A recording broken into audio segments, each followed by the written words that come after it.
The following video may contain language and jokes intended for a general audience of over 13.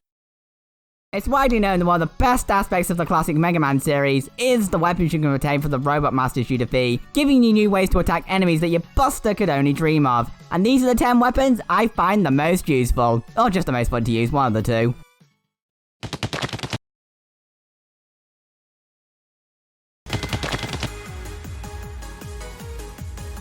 When it came to picking a favourite screen nuke, as soon as I remembered that the Thunderstorm can freeze that insta-kill Firewall and Torchman stage, which had I known about that first time round, would have made that stage far less torturous on my first playthrough, there was a clear winner. In its normal form, it's a pretty good anti-air weapon with decent range, but since this is Mega Man 11, you're going to be using this on the Power Gear, where it turns into a full-on Arctic screen nuke that can even get shielded enemies. It's very useful for wiping out loads of shielded enemies at once, and just when there's loads of enemies at once in general.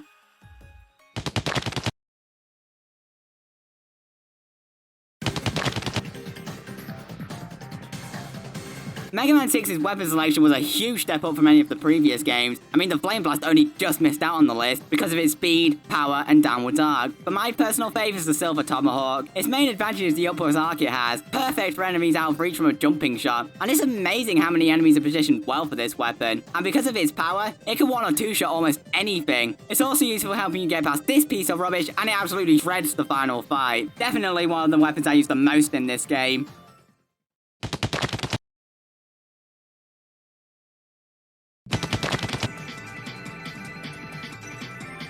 Mega Man 10's weapon selection was a bit of a step back from 9, but the Triple Blade is one of the most practical weapons in the series. After going through 9 Man Stage 2.0, and a fight where you can easily get him into a pattern, you get a weapon with amazing range, changes said range whilst jumping, and with 3 blades, insanely powerful up close. It may be a simple weapon, but it's very effective.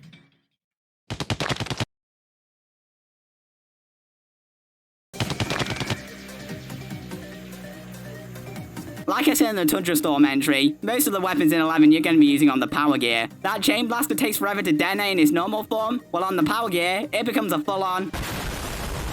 It's a similar case with the Acid Barrier. In its normal form, it's a pretty good shield weapon that can block all projectiles, and you can even fire whilst it's active. Not a big fan of the Shark, personally, but it does have its uses. But turn on the Power Gear, and it can destroy enemies on contact. Good luck getting through Impact Mans, and especially the first Gear Fortress stage without it.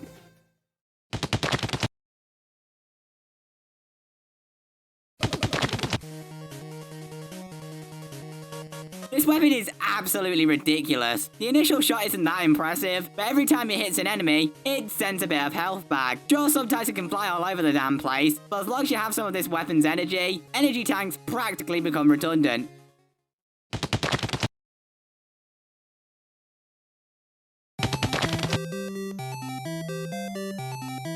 When it comes to weapon selections, Mega Man 9 has one of the best in the series. Every single weapon is useful at some point, including one of my favourite shield weapons in the series. Unlike the Acid Barrier, which was timed, this thing stays on you until it hits something it can't one-shot, or you activate a screen transition. Not only that, but the shield can even reflect some projectiles back at enemies, useful on those damn medals. It can make some of the hardest parts in the game an absolute joke. I mean, I can just walk right up to Wily's Fortress and there's not a damn thing you can do about it.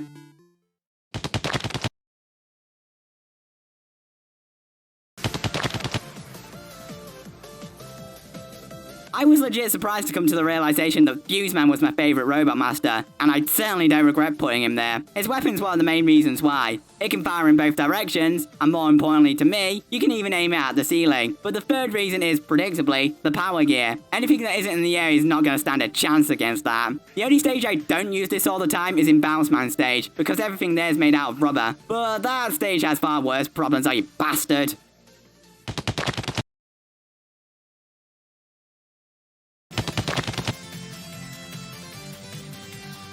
The problem with Mega Man 7's weapons is that once you got the Super Adapter, most of the weapons in the game became virtually worthless outside of weaknesses. But since the Super Adapter can't protect you, the Chunk Shield remains useful throughout the whole game. The shield may not be as strong as the Dual Satellite, as it can only take so many hits, but it has two massive advantages over the Dual Satellite. For one, it stays on you when you activate a screen transition, and even better, all of the jump pieces can deal tons of damage up close. Used this almost non-stop once I got it. Best shield weapon in the series in my opinion.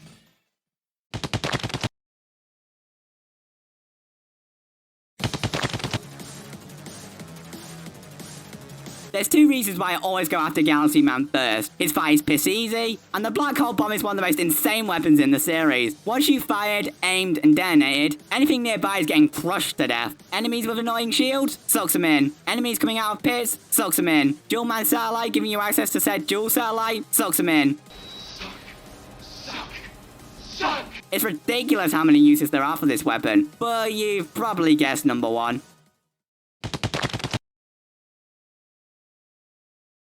Alright, here are some other weapons I also really like. Flame Blast. The rest of you it leaves behind is worthless, but like I said earlier, I like the speed, power, and the downwards arc this weapon has. Hornet Chaser. A homing weapon that can even pick up items out of reach. Blade Cracker. Fires in all 8 directions, so it makes going after your first Robot Master in 10 a heck of a lot easier. Chain Blast. Like I brought up earlier, on Power Gear this will pretty much nuke anything. And finally, pretty much any projectile weapon that can pierce shields.